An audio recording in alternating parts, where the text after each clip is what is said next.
They say love is blind, but I never thought I'd be the perfect example of that. I want to tell you about how I found out my wife, the woman I thought I'd grow old with, was living a double life. Let me start from the beginning. I met Sarah 8 years ago. It was one of those storybook moments. Our eyes met at a friend's party, and everything else faded away.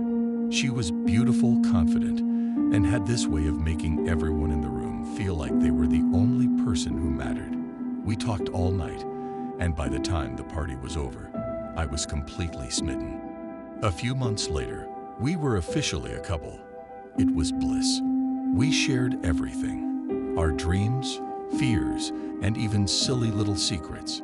I told her about the time I broke my arm trying to impress a girl in high school. She told me about her embarrassing obsession with soap operas. It felt like we were meant to be. 2 years into dating, I proposed. It wasn't some elaborate plan. I didn't rent a hot air balloon or get a flash mob. It was just us, a quiet dinner at home, and me nervously fumbling with the ring. When she said yes, I thought I was the luckiest man alive. Our wedding was magical. Friends and family gathered to celebrate our love. I still remember the way she looked walking down the aisle, like she was glowing. I couldn't believe someone like her had chosen someone like me. For the first few years, things were good. Better than good, actually. We bought a house, a cute little place with a white picket fence. We started planning for a family. I worked long hours at my job to provide for us, and Sarah took on freelance work from home. She said she liked the flexibility and that it would make things easier when we had kids. But looking back, that's when things started to change. At first, it was little things. She seemed distracted, always glued to her phone. When I asked her about it, she'd laugh and say she was just catching up with friends or reading articles. I didn't think much of it. I trusted her completely. Then she started going out more. Girls' nights, she called them. Again, I didn't question her. Why would I? Everyone needs time with their friends. But the girls' nights became more frequent. Sometimes she'd come home late, smelling like perfume that wasn't hers. When I asked her about it, she'd shrug it off. Oh, just the bar we were at, she'd say, and I believed her. The first real crack in our marriage came on our 5th anniversary. I had planned a romantic evening, dinner at the restaurant where we had our first date, followed by a surprise weekend trip. But she seemed distant. She smiled and said all the right things, but her mind was somewhere else. When I asked if everything was okay, she just said she was tired. I told myself I was imagining things, that I was overthinking. But deep down, something didn't feel right.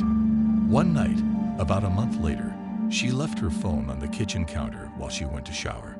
Normally, I wouldn't have touched it, but a message popped up on the screen.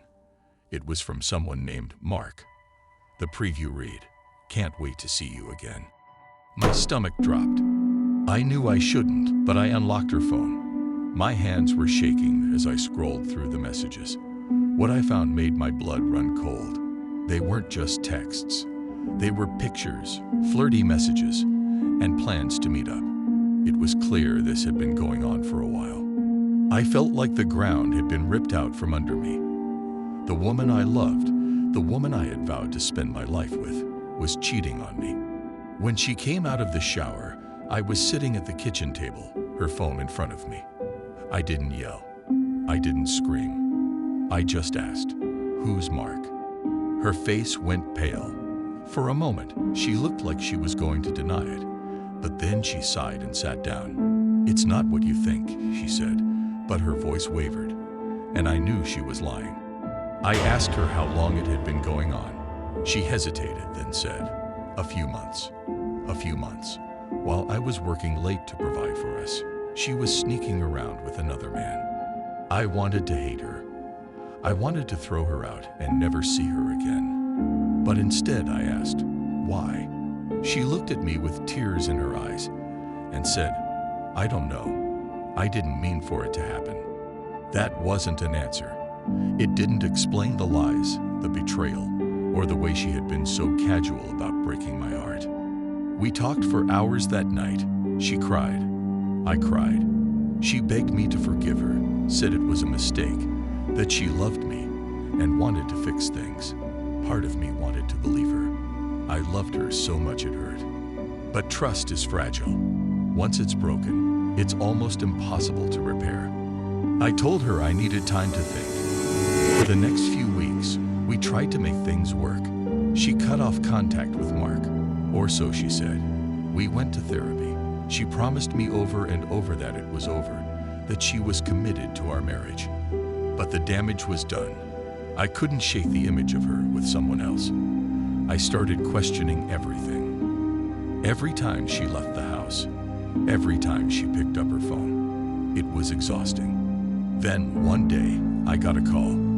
It was from a friend of mine who had seen Sarah at a coffee shop with Mark. That was it, the final straw. I confronted her that night, and she didn't even try to deny it. She just said, "I'm sorry," like those two words could erase everything. I packed my bags and left the next day. The divorce was messy. She wanted to fight for everything. The house, the savings, even the dog. But I didn't care. I just wanted to be free. It's been 2 years since then. I've moved on, though it wasn't easy. I've learned to focus on myself, to rebuild the trust and confidence she shattered. And Sarah? I don't know. Last I heard, things didn't work out with Mark. Maybe she's out there, living her life, wondering what could have been. But here's the thing. I don't hate her. I pity her, because she lost something she'll never get back. My love, my loyalty, and the life we could have had. If there's one thing I've learned from all of this, it's that trust is everything. Without it, love can't survive. So, to anyone out there who's been through something similar, just know you're not alone. It gets better, you get stronger, and eventually, you'll find peace. And if you're the one breaking someone's trust, ask yourself, is it worth it? Because once it's gone forever.